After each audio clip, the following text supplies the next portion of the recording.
We are here today to talk about millions of desperate families. Families so cut off from civilization that they don't even know that a day like this exists on their behalf. Millions. And numbers can illuminate, but they can also obscure. So I'm here today to say that refugees are not numbers. They're not even just refugees. They are mothers and daughters and fathers and sons. They are farmers, teachers, doctors, engineers. They're individuals, all.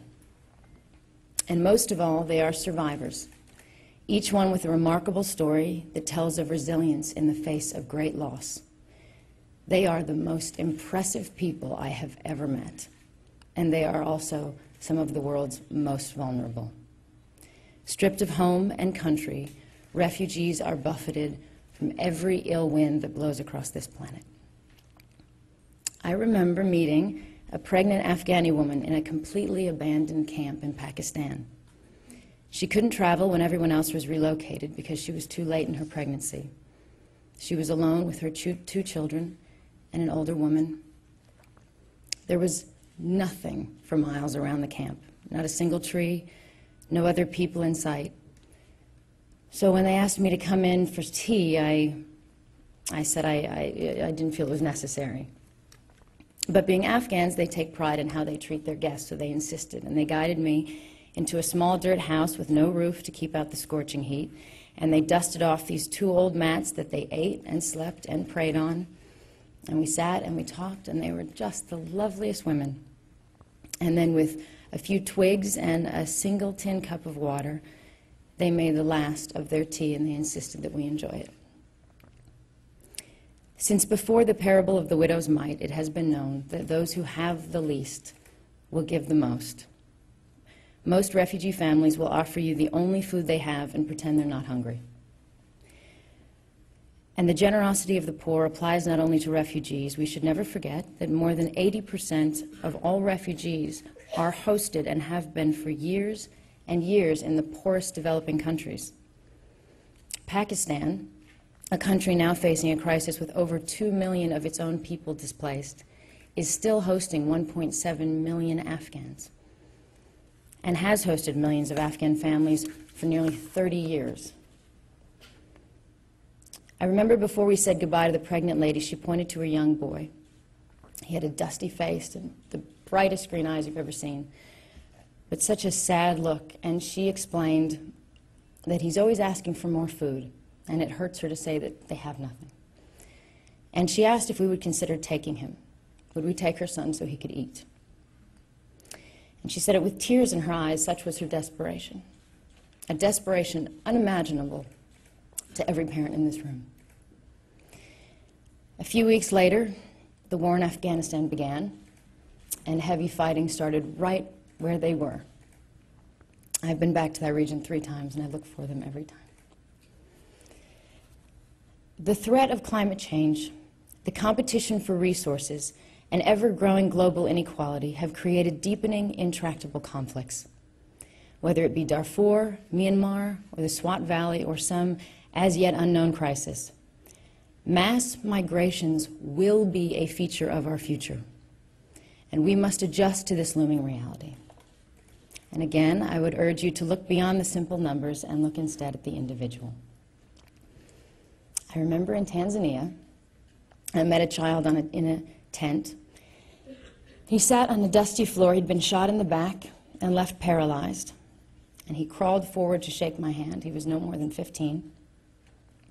He had big, pretty eyes and a big, wide, sparkling smile. And after all he'd been through, was full of laughter and love. Later that night, I asked why he'd not been taken to a hospital or at least given a wheelchair.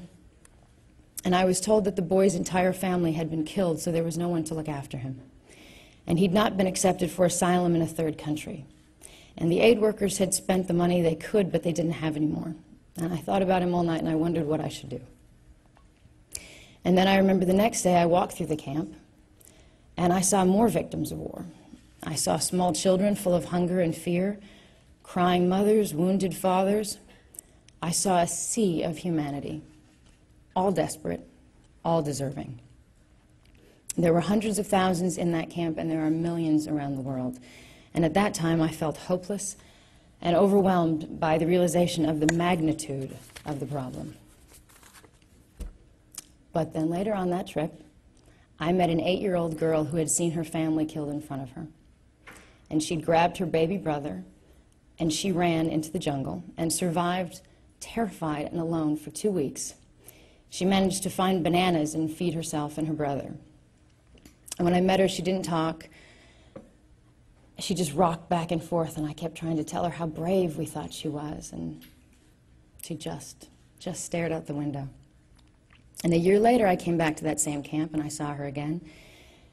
She was still very shy, but she was beginning to speak, and she was sweet and polite, but she still didn't care about chatting with me or visitors. She just wanted to know how her brother was. He was with the doctors, and she was just checking to make sure everything was going to be okay. She was his mother now. That little girl had a depth and a strength that I will never know. And on that trip, and many that followed, I came to know refugees as not only the most vulnerable people on earth, but as the most resilient. As an American, I know the strength that diversity has given my country, a country built by what would now some would dismiss as asylum seekers or economic migrants. And I believe we must persuade the world that refugees must not be simply viewed as a burden. They are survivors, and they can bring those qualities to the service of their communities and the countries that shelter them. If you see the individual, you see that education and knowledge refugees pass on to their children, because often it is all they have to pass on. It is why it is so important that we help to give them an education. If you see the individual, you see the contribution that can be made by refugees to their host countries, and how important they will be to their own land when eventually they return. In the last 9 years, I have made many visits to the field with UNHCR. I do it to raise awareness for the plight of refugees, but I also do it for me. The refugees I have met and spent time with have profoundly changed my life. The 8-year-old girl who saved her brother taught me what it is to be brave. The pregnant woman in Pakistan taught me what it is to be a mother. And the paralyzed boy who'd been shot in the back, with his big smile, showed me the strength of an unbreakable spirit. So today, on World Refugee Day, I thank them for letting me into their lives. And I thank you for coming.